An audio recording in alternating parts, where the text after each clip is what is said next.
實呢一個嘅即係幫助佢哋適應呢個小學嘅生活咧，其實你哋好早開始係有嘅分階段嘅咁。咁所以問下你哋會由第一個或者去到第二個階段，即係中間嗰個嘅專注有冇一啲嘅唔同嘅？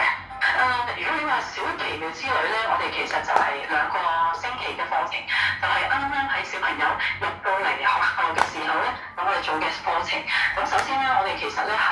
讓佢哋咧能夠由學校裏邊去到學校嘅外邊都能夠有個認識啦。咁包括咧就係首先要學習就係認識我哋嘅學校嘅所有嘅老師啊、校長啊，甚至乎書記啊、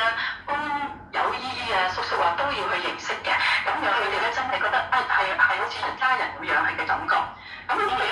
認識我哋嘅我哋唔同嘅職工之外咧，亦都要認識我哋學校嘅唔同嘅一個嘅地點啦，譬如一啲特色嘅課室啦，